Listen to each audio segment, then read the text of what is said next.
ನಮ್ಮ ಯಜಮಾನ್ರು ನಿಮ್ಮ ಮಗನೇ ಅಲ್ಲ ಅಂತ ನೀವೇ ಹೇಳಿದ್ರಲ್ಲ ಅತ್ತೆ.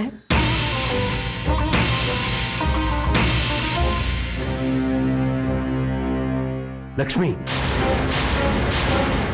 ಏನಾಗೈತೆ ನಿಮ್ಗಳಿಗೆಲ್ಲ? ಏನ್ ಎಲ್ರಿಗೂ ಸೇರಿ ಒಟ್ಟಿಗೆ ಹುಚ್ಚಿಡ್ದೈತಾ ಹಿಂಗೆ? ಇವಳು ನೋಡಿದ್ರೆ ಅದ್ಯಾವುದೋ ದೇವಸ್ಥಾನ ಪುರೋಹಿತರು ಅಂತಾಳೆ, ನೀನ್ ನೋಡಿದ್ರೆ ಮನೆ ಬಿಟ್ಟು ಹೋಗ್ತೀನಿ ಅಂತ ನಿಂತಿದ್ಯಾ. ಏನ್ ನಡೀತಾ ಐತೆ ಈ ಮನೇಲಿ? ನನಗೆ ಮೊದಲೇ ಮನಸ್ಸು ಸರಿ ಇಲ್ಲ. ನೀವೆಲ್ಲ ಹಿಂಗೆ ಆಡ್ಬಿಟ್ಟು ಅದು ಇನ್ನಷ್ಟು ಕಲ್ಕಿ ಬಗಡ ಮಾಡಬೇಡಿ. ನೋಡು, 2 ಮಕ್ಕಳು ನನ್ನವೆಯ.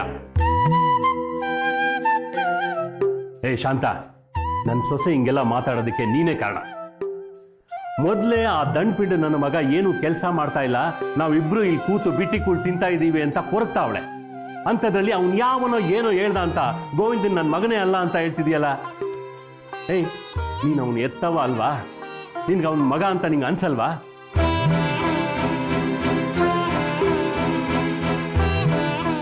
ಏನೋ ಅವನು ಉದ್ಧಾರ ಆಗ್ಲಿ, ಜವಾಬ್ದಾರಿ ಬೆಳೆಸ್ಕೊಳ್ಳಿ ಅಂತ 4 ಮಾತು ಬೈತೀನಿ. ಅದನ್ನ ನೀನ್ ಹಿಂಗ್ ಅರ್ಥ ಮಾಡ್ಕೊಂಡು ಅವ್ನು ನನ್ನ ಮಗನೇ ಅಲ್ಲ ಅಂತ ತೀರ್ಮಾನಕ್ಕೆ ಬಂದ್ಬಿಟ್ಟಿದೀಯಲ್ಲ, ಏನಾಗೈತೆ ನಿಂಗೆ? ರೀ, ನೀವ್ ಯಾವಾಗ್ಲೂ ಅವನ್ನ ಬೈತಾ ಇರ್ತೀರಲ್ಲ, ಅದಕ್ಕೆ. ಯಾಕೆ ಮಕ್ಕಳಿಗೆ ಯಾರು ಬೈಯಕ್ಕೆ ಇಲ್ವಾ? ಒಂದ್ ವೇಳೆ ನೀ ಅನ್ಕೊಂಡಂಗೆ ಅವ್ನು ನನ್ನ ಮಗನೇ ಅಲ್ಲದೆ ಹೋಗಿದ್ದಿದ್ರೆ ಅಂತ ಸೋಂಬೇರಿ ನನ್ನ ಮಗನ್ನ ಮನೇಲಿ ಇಟ್ಕೊಂಡು ಬಿಟ್ಟಿಯನ್ನ ಹಾಕಿ ಯಾವನ್ ಸಾಕ್ತಿದ್ದ ಹೇಳು? ನೋಡುವ ಲಕ್ಷ್ಮಿ, ನೀನ್ ಈ ಮನೆ ಮಹಾಲಕ್ಷ್ಮಿ. ಇನ್ಯಾವತ್ತೂ ನಿಮ್ಮ ಅತ್ತೆ ಮಾತು ಕಟ್ಕೊಂಡು ಇಂಥ ತೀರ್ಮಾನಕ್ಕೆಲ್ಲ ಬರಬೇಡ. ನಾ ಇನ್ನೊಂದು ಕಿತ್ತ ಹೇಳ್ತೀನಿ ಕೇಳು. ಕನಕ ಗೋವಿಂದ ಇಬ್ರು ನನ್ನ ಮಕ್ಕಳೆಯ. ಮಗ ಅಲ್ದಿದ್ರೆ ಅವನ್ನ ಸಾಕಿ ಬೆಳೆಸಿ ದೊಡ್ಡವನ್ ಮಾಡಿ ಖರ್ಚು ಮಾಡಿ ಮದುವೆ ಮಾಡ್ತಾರಾ? ನಿಂಗಷ್ಟು ಗೊತ್ತಾಗಕ್ಕಿಲ್ವಾ? ನಡಿ, ಬ್ಯಾಗ್ ಒಳಗಿಟ್ಟು. ಏನವ್ವಾ, ನಡಿ ಒಳಗೆ ನಡಿ.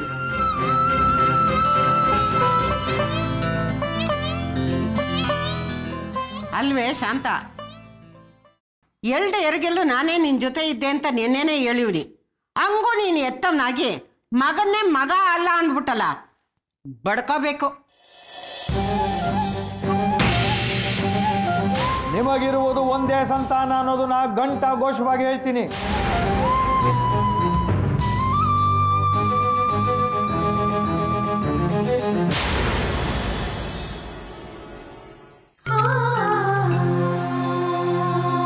ನಾನು ನಿಮ್ ಮಗಳು ಅನ್ನೋದು ನಿಮ್ಗೆ ಮರ್ತೋಯ್ತಾ? ಅಥವಾ ನಾನು ನಿಮ್ ಮಗಳೇ ಅಲ್ವಾ? ಯಾವುದು ನಡಿಬಾರ್ದು ಘಟನೆಯಲ್ಲಿ ಸತ್ತು ಹೋಗಿದ್ದಾಳೆ ಸರ್. ಇದ್ದಾಳೆ, ನಿಮ್ಮ ಮಗಳು ಎಲ್ಲೋ ಒಂದು ಕಡೆ ಇದ್ದಾಳೆ. ಅದಕ್ಕೆ ನಿಮ್ಮ ಕರ್ಮ ಕಳಿಲೇಬೇಕು. ದೇವ್ರೆ, ಆ ಸ್ವಾಮಿಗಳ ಮುಖದಲ್ಲಿ ಇದ್ದಿದ್ದ ಕಾಂತಿ ನೆನೆಸ್ಕೊಂಡ್ರೆ ಅವ್ರು ಹೇಳಿದ್ದು ಸತ್ಯ ಅಂತ ನನ್ಗೀಗ್ಲೂ ಅನಿಸ್ತಾ ಇದೆ. ಅವ್ರು ಹೇಳಿದ್ದು ನಮ್ಮ ಪಾಪಗಳು ಕಳೆದು ಹೋದ್ಮೇಲೆ ನಮ್ಮ ಮಗಳು ನಮಗೆ ಸಿಕ್ಕೇ ಸಿಗ್ತಾಳೆ ಅಂತ. ಅಂದಮೇಲೆ ಅವಳಿನ್ನೂ ಬದುಕಿದಾಳೆ ಅಂತ ತಾನೇ ಅರ್ಥ. ಹೌದು, ನಾನು ಇನ್ನೂ ಕೊರಗಬಾರ್ದು. ನನ್ನ ಮಗಳಿದ್ದಾಳೆ, ಅವಳು ಎಲ್ಲೂ ಇದ್ದಾಳೆ. ಒಂದಲ್ಲ ಒಂದಿನ ಅವಳು ನನಗೆ ಸಿಕ್ಕೇ ಸಿಗ್ತಾಳೆ. ಅಲ್ಲಿವರೆಗೂ ನಾನು ತಾಳ್ಮೆಯಿಂದ ಕಾಯಬೇಕು. Good morning sir. Good morning sir. Good morning. Good morning. ನಮಸ್ಕಾರ. ಏನು ಎಲ್ಲ ಚೆನ್ನಾಗಿದ್ದೀರಾ ಸರ್? ನಿಮ್ಮ ದಯೆಯಿಂದ ನಾವೆಲ್ಲ ತುಂಬ ಚೆನ್ನಾಗಿದ್ದೀವಿ ಸರ್. ಏನೋ ಪ್ರಾಬ್ಲಮ್ ಇಲ್ಲ ತಾನೆ? ಇಲ್ಲ ಸರ್, ಏನು ಪ್ರಾಬ್ಲಮ್ ಇಲ್ಲ. ಹೌದು, ಅಂದಾಗೆ ಶಿವಾನಂದ್ ಇಲ್ಲಿ? ಸರ್, ಅವರು ಫ್ಯಾಕ್ಟ್ರಿ ಹತ್ರ ಹೋಗಿದ್ದಾರೆ ಸರ್.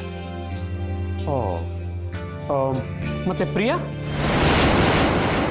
ಡ್ಯಾಡ್ ಬನ್ನಿ. ಪ್ರಿಯಾ, ಅದೇನು ಅಂತ ಇಲ್ಲೇ ಹೇಳ್ಬಾ.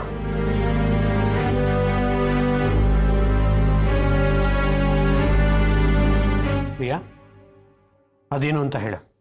ಹೇಳದ್ನಲ್ಲ ಡ್ಯಾಡ್, ನಮ್ಮ company project payment file resource files, auditing reports, confidential projects, ಇನ್ನು ಈ ತರ ಸುಮಾರು ಫೈಲ್ಸ್ ನನ್ನ ಕಂಪ್ಯೂಟರ್ ಇಂದ ದಿಢೀರ್ ಅಂತ ಕಾಣೆ ಆಗ್ಬಿಟ್ಟಿದೆ ಡ್ಯಾಡ್.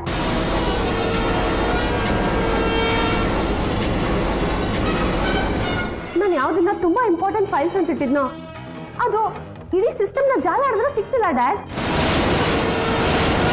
ಅದು ಏನಾಯ್ತು, ನನ್ನ ಸಿಸ್ಟಮ್ ಹತ್ರ ಯಾರು ಬಂದಿದ್ರು, ಅಲ್ಲಿಂದ ಅದನ್ನ ಯಾರು ತೆಗೆದ್ರು ಅನ್ನೋದೇ ಗೊತ್ತಾಗ್ತಿಲ್ಲ ಡ್ಯಾಡ್.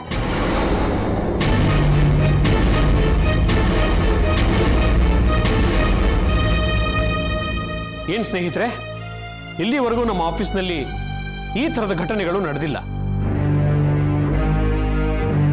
ಇವತ್ತು MD ಚೇಂಬರ್ನಲ್ಲಿ ಅವ್ರ ಸಿಸ್ಟಮ್ ಅಲ್ಲಿರೋ ಫೈಲ್ಸ್ಗಳು ಕಾಣೆಯಾಗಿವೆ. ಇದಕ್ಕೆ ಯಾರು ಕಾರಣ? ನಮ್ಮ ಸ್ಟಾಫ್ ಅಲ್ಲಿ ಯಾರು ಅಂತವ್ರು ಇಲ್ಲ ಅಂತ ಅನ್ನೋದು ನನ್ನ ಅಭಿಪ್ರಾಯ. ಹೇಳಿ, ಯಾರಾದರೂ ಹಣದ ಆಸೆಗೆ ಆ ಕಾನ್ಫಿಡೆನ್ಷಿಯಲ್ ಫೈಲ್ಸ್ಗಳನ್ನ ಸಿಸ್ಟಮ್ ಇಂದ ತೆಗೆಯೋ ಪ್ರಯತ್ನ ಮಾಡಿದ್ದೀರಾ? ಡ್ಯಾಡ್, ಅದನ್ನ ತೆಗಿಯೋದಷ್ಟೇ ಅಲ್ಲ, ಅದನ್ನ ಬೇರೆ ಕಂಪನಿಯವ್ರಿಗೂ ಮಾಡಿರ್ತಾರೆ. ಆದ್ರೆ ಅವ್ರು ಯಾರು ಅಂತಾನೆ ಗೊತ್ತಾಗ್ತಿಲ್ಲ. ಪ್ಲೀಸ್ ಹೇಳಿ, ನಿಮ್ಮಲ್ಲಿ ಯಾರಿಗಾದರೂ ಆ ಕಳೆದು ಹೋಗಿರೋ ಕಾನ್ಫಿಡೆನ್ಷಿಯಲ್ ಫೈಲ್ಸ್ ಬಗ್ಗೆ ಇನ್ಫಾರ್ಮೇಶನ್ ಏನಾದರೂ ಇದೆಯಾ?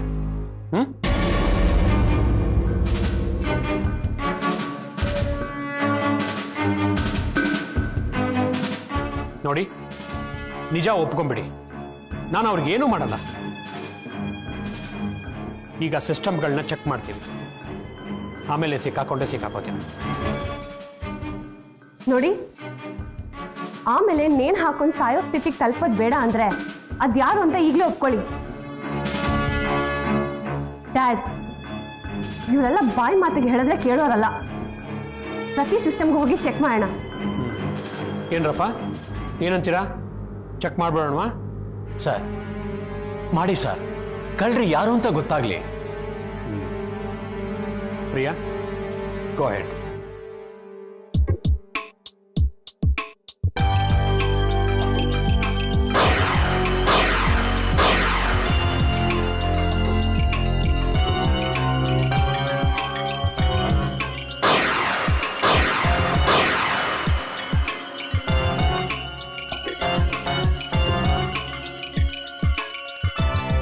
ಡ್ಯಾಡ್, ಇವ್ರು ಯಾವ ಸಿಸ್ಟಮ್ ಅಲ್ಲೂ ಫೈಲ್ಸ್ ಕಾಣಿಸ್ತಾ ಇಲ್ಲ.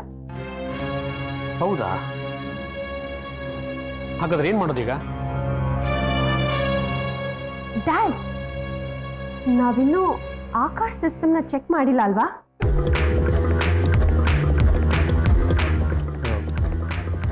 ಏನು, ಆಕಾಶ್ ಸಿಸ್ಟಮ್?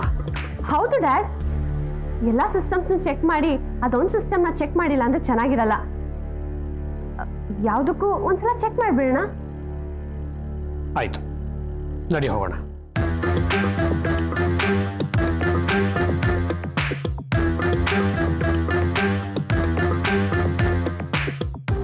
ಆಕಾಶ್ ಇಲ್ಲಿ ಕ್ಲೈಂಟ್ ಒಬ್ಬರು ಮೀಟಿಂಗ್ ಇದೆ ಅಂತ ಹೋಗಿದ್ದಾರೆ, ಇನ್ನೇನು ಬಂದ್ಬಿಡ್ತಾರೆ. ಪ್ರಿಯಾ, ನೀನೇ ಚೆಕ್ ಮಾಡು.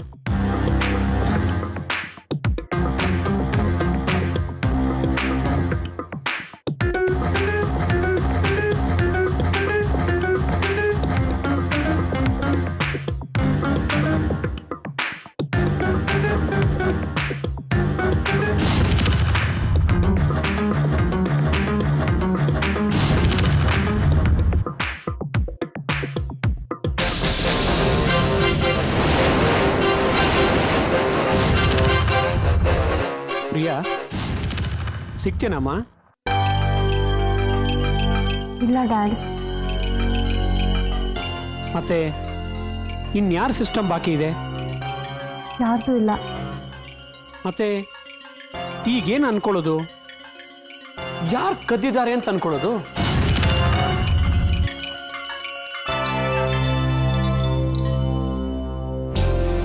ಅರೆ ಅಂಕಲ್, ನೀವು ಇಲ್ಲಿ? ಬಾ ಆಕಾಶ್. ಪ್ರಿಯಾನ್ ಸಿಸ್ಟಮ್ ಅಲ್ಲಿರೋ ಕೆಲವೊಂದು ಕಾನ್ಫಿಡೆನ್ಷಿಯಲ್ ಫೈಲ್ಸ್ಗಳು ಮಿಸ್ ಆಗಿವೆ ಅಂತೆ, ಎಲ್ಲೂ ಸಿಗ್ತಾ ಇಲ್ಲ. ಯಾವ files? Company project, resource file, payment files, audit report, ಹಾಗೆ ಕಾನ್ಫಿಡೆನ್ಷಿಯಲ್ ಪ್ರಾಜೆಕ್ಟ್ಸ್. ಅಂಕಲ್, ಕೆಲವು ಸಲ ವೈರಸ್ ಅಟ್ಯಾಕ್ ಆಗಿ ಕೆಲವು ಫೈಲ್ಗಳು ತಾವೇ ಡಿಲೀಟ್ ಆಗೋಗುತ್ತೆ ಅಥವಾ ಕರಪ್ಟ್ ಆಗೋಗುತ್ತೆ. ಅದಕ್ಕೋಸ್ಕರ ತುಂಬಾ ಇಂಪಾರ್ಟೆಂಟ್ ಅನ್ಸೋ ಫೈಲ್ಗಳನ್ನ ನಾನು ಬ್ಯಾಕಪ್ ತೆಗೆದಿಟ್ಟಿದ್ದೀನಿ. ನಿಮಗೆ ಬೇಕು ಅಂತಂದ್ರೆ ನಾನು ಅದನ್ನು ಕೊಡ್ತೀನಿ. ಅದರಲ್ಲಿ ನನ್ನ ಪ್ರಾಜೆಕ್ಟ್ಸು, ಪ್ರಿಯೋರ್ ಪ್ರಾಜೆಕ್ಟ್ಸು ಎಲ್ಲ ಇದೆ.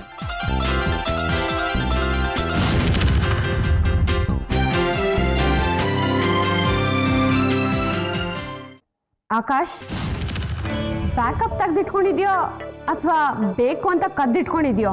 ಕದ್ದಿಟ್ಕೊಳ್ಳುವಂಥ ಪ್ರಮೇಯ ನನಗೆ ಯಾಕೆ ಬರುತ್ತೆ Priya? I am also partner of this company. ನನಗೆ ಕಂಪ್ನಿನ ಉದ್ಧಾರ ಮಾಡೋ ಉದ್ದೇಶ ಇರುತ್ತೆ ಹೊರತು ಹಾಳು ಮಾಡೋ ಉದ್ದೇಶ ಯಾಕಿರುತ್ತೆ ಹೇಳು? ಅದು ಅಲ್ಲದೆ ಅದರಿಂದ ನನಗೇನು ಲಾಭ? ಅಂಕಲ್, ಕಂಪನಿ ಕಾನ್ಫಿಡೆನ್ಷಿಯಲ್ ಪ್ರಾಜೆಕ್ಟ್ಸ್ನ ಸಿಸ್ಟಮಲ್ಲಿ ಲಾಕ್ ಮಾಡದೆ ಇಡೋದು ಸೇಫ್ ಅಲ್ಲ ಅಂತ. ಅದಕ್ಕೋಸ್ಕರ ನಾನು ಯಾವ ಫೈಲ್ಸು ಮಿಸ್ ಆಗಬಾರ್ದು ಅಂತ ಎಲ್ಲ ಬ್ಯಾಕಪ್ ತೆಗೆದಿಟ್ಟಿದ್ದೀನಿ. ಬೇಕಾದ್ರೆ ನೋಡಿ.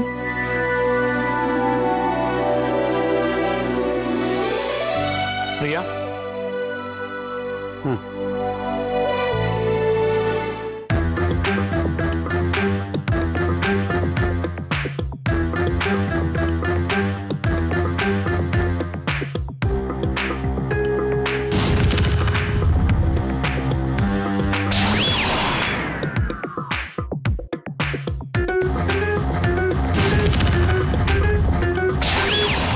ಪ್ರಿಯಾ,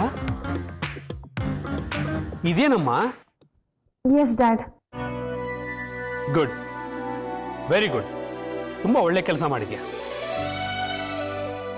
ಆ ಫೈಲ್ಸ್ ಎಲ್ಲ ಮಿಸ್ ಆಗೋಯ್ತು, ಯಾರೋ ಕದ್ದು ಬಿಟ್ಟಿದ್ದಾರೆ ಅಂತ ಪ್ರಿಯಾ ತುಂಬಾ ಟೆನ್ಷನ್ ಮಾಡ್ಕೊಂಡಿದ್ಲು. ಆದ್ರೆ ನಿನ್ನ ಬುದ್ಧಿವಂತಿಕೆಯಿಂದ ಆ ಟೆನ್ಷನ್ ದೂರ ಮಾಡಿದ್ಯಾ. Thank you very much.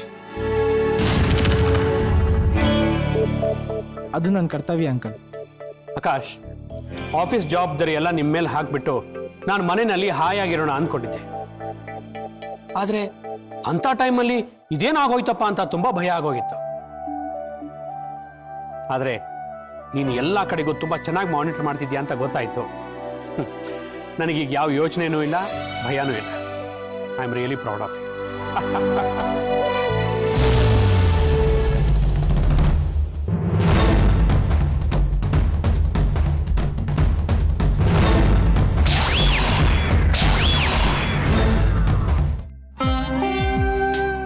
Meenakshi, ನಮ್ಮ ಪ್ರಿಯ ಜವಾಬ್ದಾರಿ ಇಲ್ಲದ ಹುಡುಗಿ, ಯೋಚನೆ ಮಾಡದೆ ದುಡುಕಿ ನಿರ್ಧಾರ ತಗೋತಾಳೆ. ಶಿ ಇಸ್ ನಾಟ್ ಸೆನ್ಸಿಬಲ್ ಅಂತ ಅನ್ಕೊಂಡಿದ್ದೆ. ಆದ್ರೆ ಅವಳು ನಾವು ಅನ್ಕೊಂಡಾಗಿಲ್ಲ. ಸತ್ಯಪ್ಪ ಮತ್ತೆ ಕೆಲವು ವರ್ಕರ್ಸ್ ವಿಚಾರದಲ್ಲಿ ಅವಳು ತಗೊಂಡಿರೋ ದುಡುಕಿನ ನಿರ್ಧಾರಗಳನ್ನ ಬಿಟ್ರೆ ಅಲ್ಲಿಂದ ಆಚೆಗೆ ಅವಳು ತುಂಬಾ ಸೆನ್ಸಿಬಲ್ ಆಗಿ ನಿರ್ವಹಿಸಿದ್ದಾಳೆ. ತನ್ನನ್ನು ತಾನು ತಿದ್ದುಕೊಂಡಿದ್ದಾಳೆ. ತಾನು ಮಾಡಿರೋ ತಪ್ಪು ಮತ್ತೆ ಮರುಕಳಿಸ್ತಾ ಇರೋ ಹಾಗೆ ತುಂಬಾ ಮುತುವರ್ಜಿ ವಹಿಸಿದ್ದಾಳೆ. Good.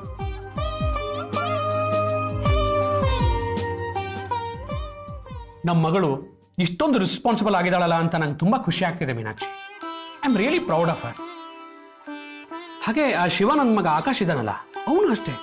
It brilliant chop. Office management ಅನ್ನ ಎಷ್ಟು ಚೆನ್ನಾಗಿ ತಿಳ್ಕೊಂಡಿದ್ದಾನೆ ಗೊತ್ತಾ? ಮೀನಾಕ್ಷಿ, ಇನ್ನೊಂದು ವಿಷಯ. ನಮ್ಮ ಪ್ರಿಯಾ ಇಷ್ಟೊಂದು ಬದಲಾಗಿದ್ದು ಆ ಆಕಾಶ್ ನಮ್ಮ ಆಫೀಸಿಗೆ ಬಂದ ಮೇಲೆ. ಅವನು ಮಾತಾಡೋ ಮಾತುಗಳೇ ಹಾಗಿರತ್ತೆ. ಏನಾದರೂ ಒಂದು ವಿಷಯ ಮಾತಾಡ್ತಾ ಇದ್ರೆ ಹಾಗೆ ಕೇಳ್ತಾನೆ ಇರಬೇಕು ಅನ್ಸತ್ತೆ. ಅಲ್ಲ, ನಮಗೆ ಹಾಗನ್ಸತ್ತೆ ಅಂದಮೇಲೆ ಆಬ್ವಿಯಸ್ಲಿ ಪ್ರಿಯಾಗೂ ಹಾಗೆ ಅನ್ಸಿರ್ಬೇಕಲ್ಲ. ಇವತ್ತೊಂದು ಪ್ರಾಬ್ಲಮ್ಗೆ ಅಂತ ಪ್ರಿಯಾ ನನ್ನನ್ನು ಆಫೀಸಿಗೆ ಕರೆದಿದ್ಲು. ಅಲ್ಲಿ ನನಗೆ ಪ್ರಿಯಾ ಆಕಾಶ್ ನಮ್ಮ ಕಂಪ್ನಿ ಬಗ್ಗೆ ಎಷ್ಟೊಂದು ಕಾಳಜಿ ಇಟ್ಕೊಂಡಿದ್ದಾರೆ ಅಂತ ಗೊತ್ತಾಯ್ತು. ಒಂದು ಪ್ರಾಬ್ಲಮ್ ಆಗಿದೆ, ಯಾರೋ ನಮ್ಮ ಡಾಟಾಸನ್ನೆಲ್ಲ ಎರೇಸ್ ಮಾಡೋ ಪ್ರಯತ್ನ ಮಾಡ್ತಿದ್ದಾರೆ ಅಂತ ಪ್ರಿಯಾ ಕಂಡು ಹಿಡಿದ್ರೆ ಅವೆಲ್ಲೂ ಹಾಳಾಗೋಗಿಲ್ಲ. ಈಗಾಗಲೇ ನಾನು ಅದ್ರ ಬ್ಯಾಕಪ್ ತಗೊಂಡಿದ್ದೀನಿ ಅಂತ ಆಕಾಶು ಪೆನ್ ಡ್ರೈವ್ ನನಗೆ ತಂದುಕೊಟ್ಟ. How wonderful. ಮೀನಾಕ್ಷಿ, ಅವರಿಬ್ರು ಒಬ್ರಿಗೊಬ್ರು ತುಂಬಾ ಸೂಟೇಬಲ್ ಆಗಿದ್ದಾರೆ ಅಂತ ಅನಿಸ್ತಿಲ್ಲ? ಅಂದ್ರೆ I think they can make a good pair. Meenakshi, ಅವರಿಬ್ಬರಿಗೂ ಮದುವೆ ಮಾಡಿಬಿಟ್ರೆ ಹೇಗೆ?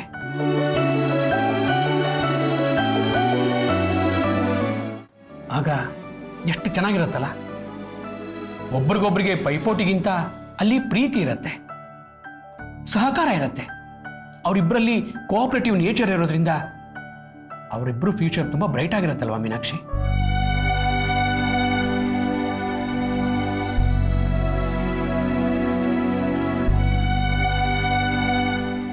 ಹೌದು ಮೋಹನ್, ಇದೇ ಸರಿ.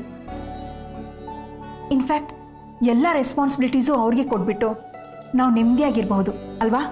ಎಕ್ಸಾಕ್ಟ್ಲಿ. ನನ್ನ ಆರೋಗ್ಯನೂ ಸುಧಾರಿಸ್ಕೋಬಹುದು ಮೀನಾಕ್ಷಿ. ಆಗ ನಿನ್ನ ಜೊತೆ ಕಳಿಬೇಕಾಗಿದ್ದ ಸುಂದರವಾದ ಕ್ಷಣಗಳನ್ನು ಈಗ ನಿನ್ನ ಜೊತೆಯಲ್ಲಿ ಕಳಿಬಹುದು. ಏನಂತೀಯಾ? ಮೋಹನ್, ಶಿವಾನಂದ್ ಜೊತೆನೂ ಮಾತಾಡಿ. ಅವ್ರೇನು ಅಂದ್ಕೊಂಡಿದ್ದಾರೆ ಅಂತ ತಿಳ್ಕೊಬೇಕಲ್ವಾ? ಇದು ಒನ್ ವೇ ಡಿಸಿಷನ್ ಆಗಬಾರ್ದು. ಅಫ್ಕೋರ್ಸ್, ಪ್ರಿಯಾನ್ ಹತ್ರನೂ ಮಾತಾಡ್ತೀನಿ, ಆಕಾಶ್ ಹತ್ರನೂ ಮಾತಾಡ್ತೀನಿ. ಹೌದು ಮೋಹನ್, ಆದಷ್ಟು ಬೇಗ ಒಳ್ಳೆ ಸಮಯ ನೋಡಿ ಮೊದಲು ಈ ಕೆಲಸ ಮಾಡಿ.